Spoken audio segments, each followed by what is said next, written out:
Hola, ¿qué tal? Bienvenidos, bienvenidas a otra edición de Los Lugares de la Memoria, este programa que hacemos una vez por semana en la televisión pública pampeana con mi compañero Mauro Perrone, con Nord Producciones. Los martes a las 22 se emite y los miércoles a las 19 se repite, donde a partir de esto de los lugares y de la memoria queremos contarles por qué algunas situaciones que ocurren en algunos edificios, algunos pueblos, como va a ser en este caso del día de hoy, algunas personas son reconocidos con nombres en plazas, en monumentos o en las localidades, y darle un poco de sentido histórico en esta divulgación que estamos haciendo de nuestra historia pampeana a través de la televisión pública. Hoy vamos a hablar de Caleufú, una de las localidades bastante nuevas, ya entrada en el siglo XX, 1911, 29 de octubre, su inauguración formal, aunque como en todo, las fechas responden a lo que se ha memorizado en ese momento, pero más o menos se aproxima a eso, y así es como se lo festeja hoy, de hecho oficialmente, con esa fecha, ¿no, Mauro? Exactamente. Como vos decías, es un pueblo que, a diferencia por ahí de otros que vimos, en donde las fechas se discuten en cuanto a la fundación por la población inicial, digamos. Claro. Entonces, por ahí te dicen, no, los primeros pobladores fueron en tal fecha, en tal otra. En Caleufú es distinto porque al ser una localidad ya mucho más nueva, una localidad que se funda junto con el hecho fundante de muchos otros pueblos también, una historia bastante repetida en La Pampa, que es la llegada del ferrocarril, pero lo cierto es que recién a partir de esa fundación y de la llegada del ferrocarril o del tramo ferroviario que pasa por ahí, se instalan los primeros colonos, digamos, ¿no? También otra cuestión muy repetida, este caso tiene que ver con los eso. colonos, no hay casi una después. colonización previa, claro, está vinculada al ferrocarril. Ubicado en el departamento de Rancul, en el norte de la provincia de La Pampa, el nombre obedece, acá hay supuestamente quiere decir otro río. Claro. El tema es que no hay otro que no hay. Después hubo río. interpretaciones que como que quisieron, porque hay un río Caleufú en la provincia de Neuquén, pero que algunos interpretaron decir otro río que no está o otro río que no pasa. Claro. Esas son reinterpretaciones, pero sí, a eso quienes han hecho por ahí Enrique Stieven, claro, que por ahí ha hecho las toponimias de las localidades, ¿no? El nombre, sí, ¿no? Toponimias, ¿por qué los nombres, sí, ¿no? De las localidades de La Pampa, por lo general habla de esto, ¿no? Es decir, el nombre aludiría a esta otra localidad de Neuquén o directamente a la ausencia de río o de agua en general, sí, porque en los alrededores no hay, digamos, ¿no? Ni un río que pase o un espejo de agua.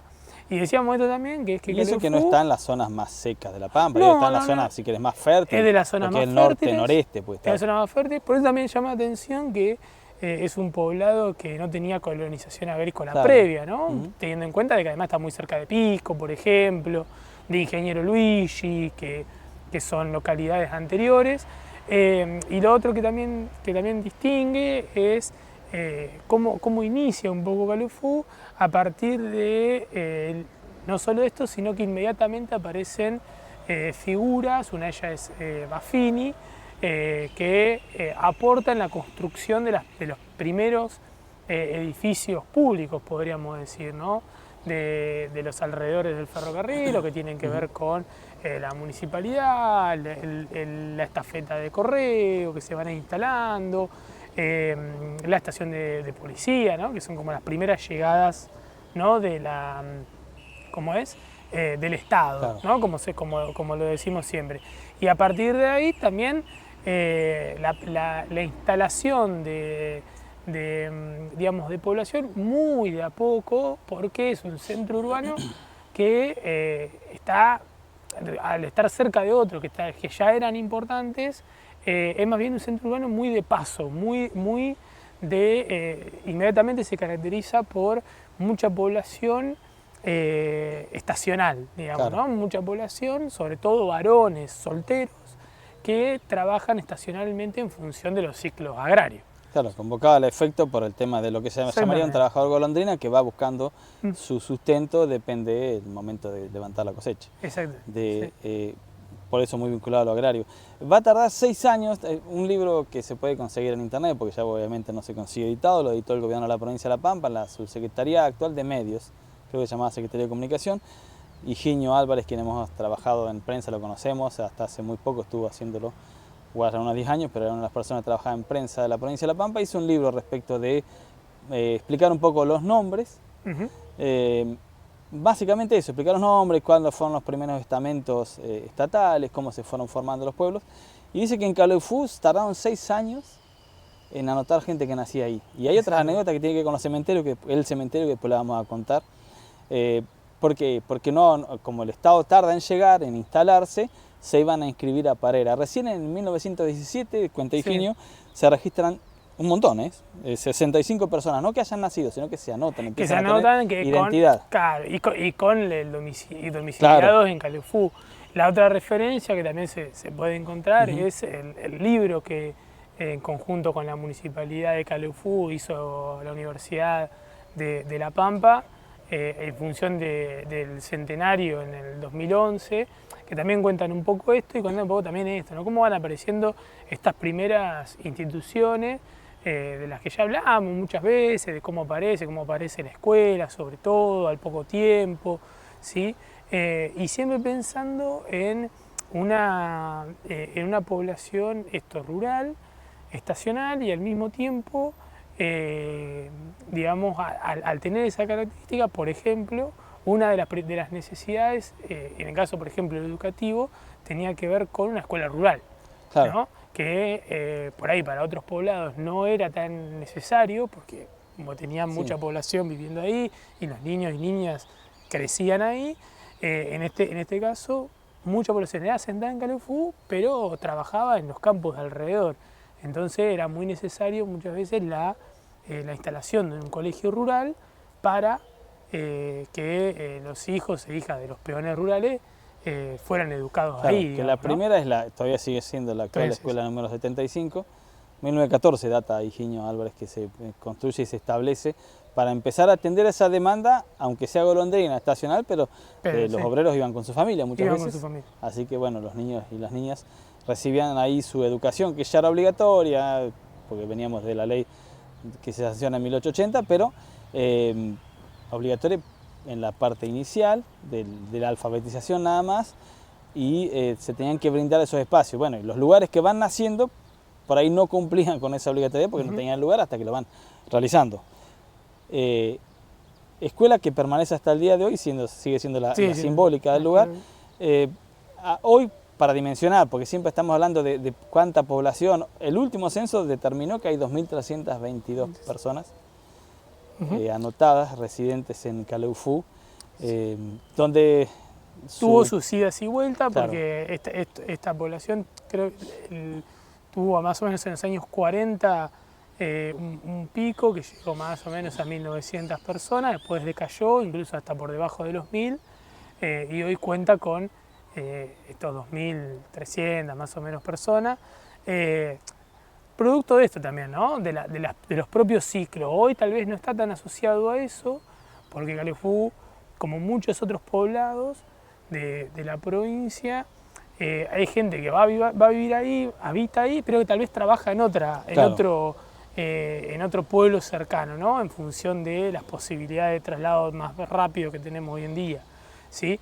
Pero en ese momento la población oscilaba mucho en función de la capacidad, los momentos agrarios, de las crisis, las sequías que hemos hablado también para otras poblaciones también. Sí, si bien contamos, porque hay que decir que esto lo repetimos en todos los programas, pareciera que Calefú no está vinculado a la campaña del desierto, pero más o menos recientemente, cuando cumplió 85 años, se pintó un mural donde ahí se refleja, lo pintó el artista Arcuri, Ricardo Arcuri, donde ahí se refleja el indio muerto, el indio asesinado por la campaña.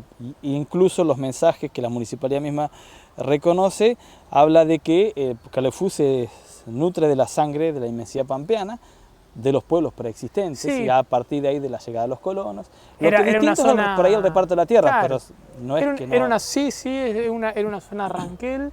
Creo que uno de los caciques que estaba en la zona era Carriló, que fue un cacique importante, digamos, en su momento, digamos, de los caciques que tienen que resistir a la mal denominada campaña del desierto. y en ese sentido, lo que no sucede inmediatamente es la posesión inmediata de esa tierra posterior y la confección de esto que hablábamos, del poblado y demás, sino que queda como una tierra hasta que llega, tierra vacía, por así decirlo, hasta que llega el ferrocarril. Claro, y ahí empieza a formarse. Y ahí empieza a formarse. Bueno, primer bloque acercándonos un poco a la historia de Calefú, en el segundo bloque continuamos.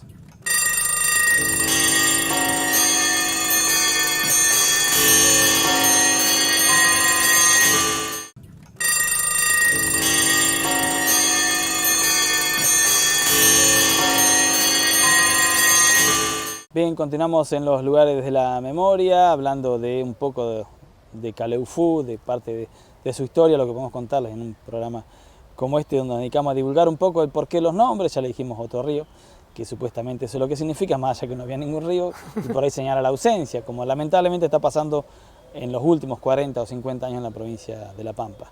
Pero también tuvo movimientos que han sido característicos políticos.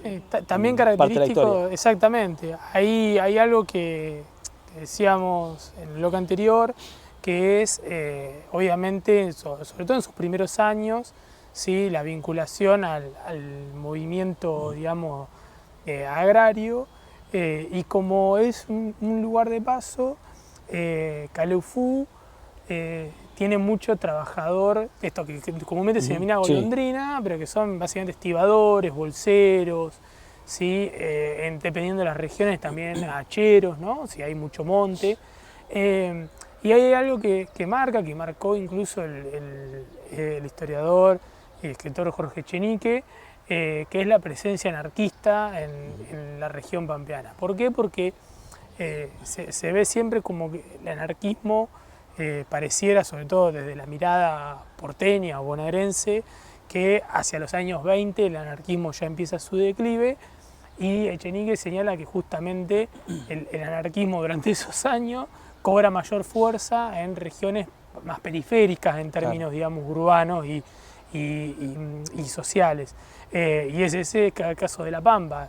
Hacía muy poco había sucedido el caso de la represión a los bolseros de Jacinto Arauz, y se constituye en Calefú una sociedad, digamos, de obreros estibadores, ¿sí?, asociados al anarquismo, que inmediatamente se afilian a la FORA, la Federación Obrera Regional Argentina, que era una especie de CGT del momento, diríamos.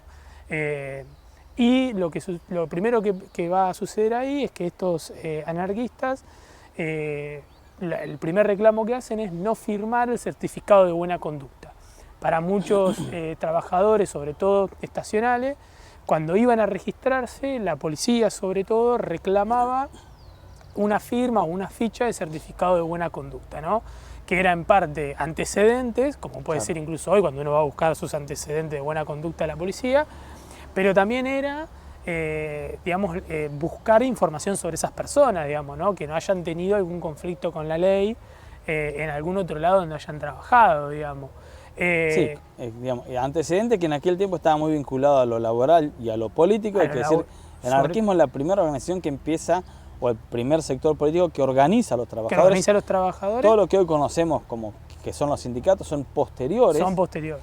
Y además de las centrales sindicales. Exactamente, y además estaba la ley que los echaba si tenía algún conflicto con el Estado. Estaba la ley, la famosa ley de residencia, que porque había también una cuestión de demonizar a lo extranjero, ¿no? Entonces, al extranjero político, digamos. Al extranjero porque trajo la organización, al extranjero porque en aquel tiempo el obrero no estaba organizado. Porque muchos eran inmigrantes, digamos, europeos, y a partir de ahí esta organización logra, digamos, que por lo menos en la localidad de Calefú no se le exige el certificado de buena conducta a los estibadores, e inmediatamente funda una biblioteca, que es algo muy común en el anarquismo, digamos, ¿no? El anarquismo en la provincia de La Pampa, y esto es muy interesante, está asociado no solo, digamos, a la lógica, digamos, obrera, de la lucha, del reclamo de los derechos, de los salarios y de las condiciones laborales, sino también a la cultura. Digamos, muchas de las primeras bibliotecas populares son fundadas por anarquistas, en el caso de Calefú es esta,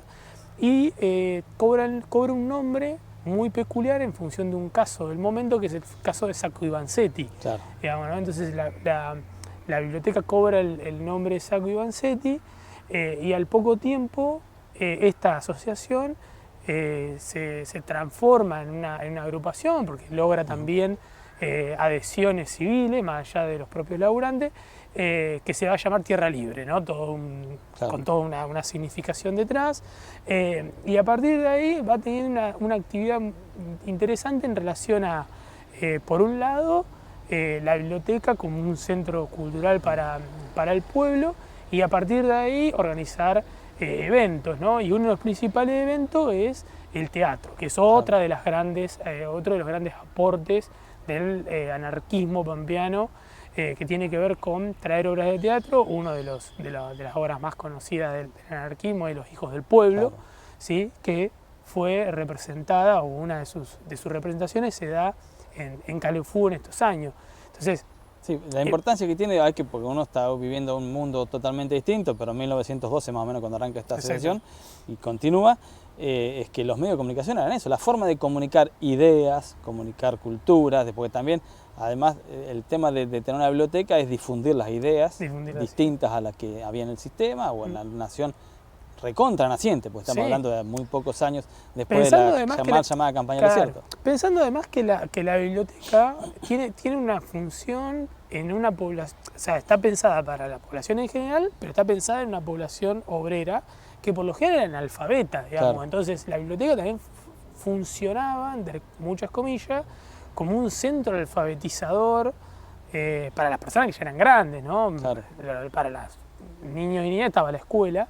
Esta organización más o menos tiene como un apogeo y una fuerte presencia en muy poco tiempo, son 7 años, entre 1923 y 1930, que es donde empieza el declive, en parte por la persecución policial, ¿no? En términos de perseguir y hostigar, digamos, a estos anarquistas que iban ahí.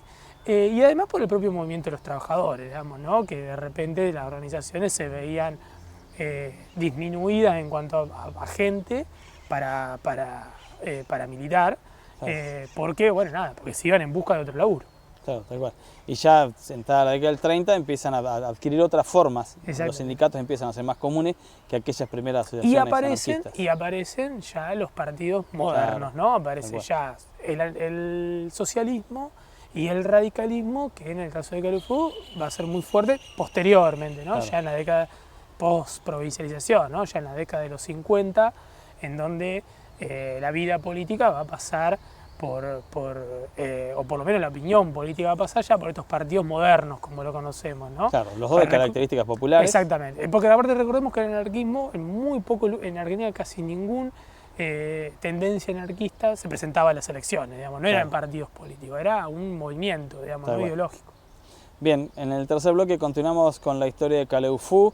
Vamos a hablar de un ciudadano ilustre que tienen, por lo menos muy conocido por todos, del paso de Bairoleto y de una anécdota sobre el cementerio.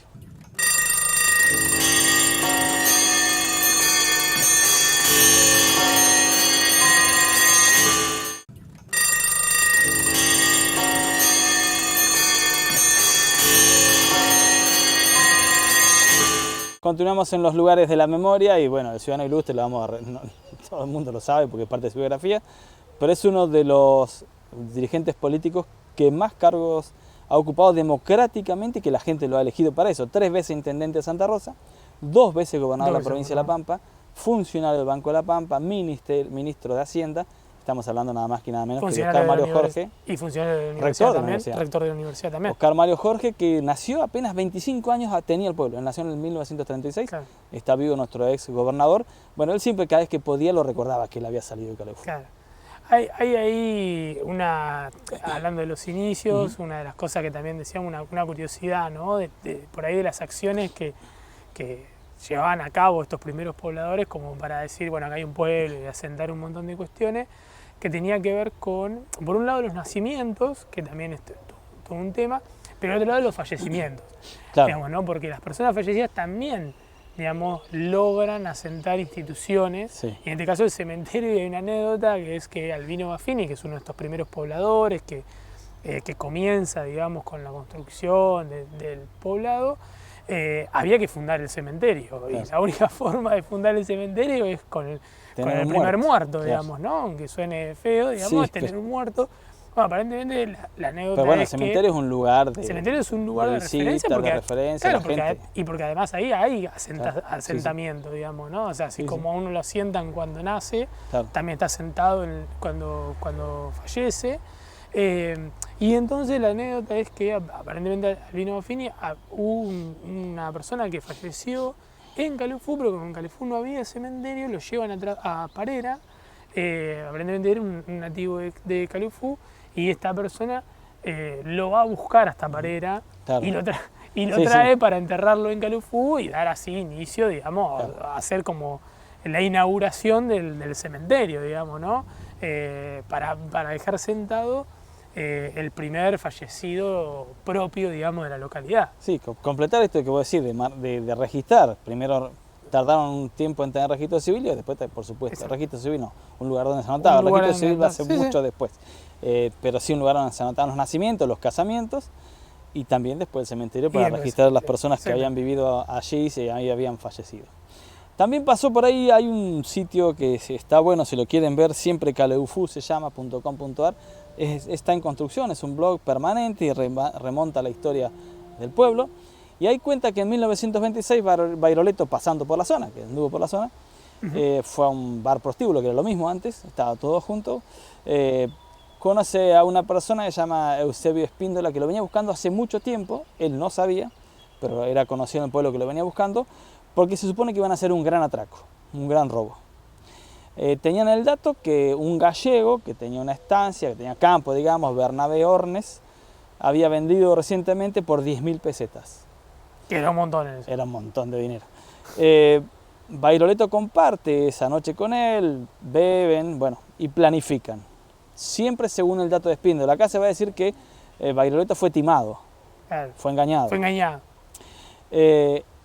Todo lo dirige él. Tenía Espíndola hasta una persona dentro de esa chacra que ata a los perros para que cuando ellos ingresen de madrugada no los atacara. Y con un pequeño silbido les indica es ahora. Bueno, entran con intención de robo. Recordemos que Bairoleto supuestamente no, le robaba a los ricos, era un bandido rural al estilo Robin Hood. Claro. Y después repartía. Y después repartía, lo iba dejando por los bares. Ingresan, sale el gallego Bernabé Ornes y ahí Bairoleto se da cuenta que cayó en una trampa porque Espíndola no quería robarle nada, sino que quería matarlo. De hecho lo mata de un tiro en la cabeza. ¿Y por qué? Porque la ex esposa de Eusebio Espíndola estaba juntada con Bernabé Ornes. Era una venganza porque, entre comillas, me robó la mujer. Claro. Había una venganza pasional, digamos. Plata no había un mango, sacan 170 pesetas, o sea, había la plata, pero eso. Fue engañado Bairoleto para hacer supuestamente un gran atraco que no era tal. E incluso, ahí también en este sitio siempre Calefú esbozan una teoría de algunos que han contado la historia siempre de transmisión oral, que el hombre hasta quiso matar a su ex esposa y Bairoleto lo evitó y lo sacó y ahí empieza la fuga. Espíndola va a ser prontamente detenido, ya. Pero no así Bairoleto que empieza su recorrido en la historia, pero está como una, si se quiere, una marca negra porque no hizo el proceso de investigación de cuál iba a ser el botín, si se quiere. Exactamente. Recordemos además que Bairoleto venía de Castex, digamos, ¿no? Que también un poblado cerca. Hay algo ahí también como para añadir un poco también lo histórico de Calefú, que tiene que ver también muy común de la época, nombraba recién que bueno, Bairoleto va a un prostíbulo bar, que era la casa, digamos, de Ana Frilenda, como se la conocía, que es el prostíbulo que funcionó en Calefú, o el lenocinio, como se le decía, en términos, digamos, de la ley, porque recordemos que hay una ley de profilaxis, digamos, que permitía, que reglamentaba la prostitución hasta 1930-1931, que es cuando el Estado argentino, digamos, siguiendo incluso las líneas del abolicionismo de esa época, prohíbe la prostitución en términos legales, digamos, ¿no?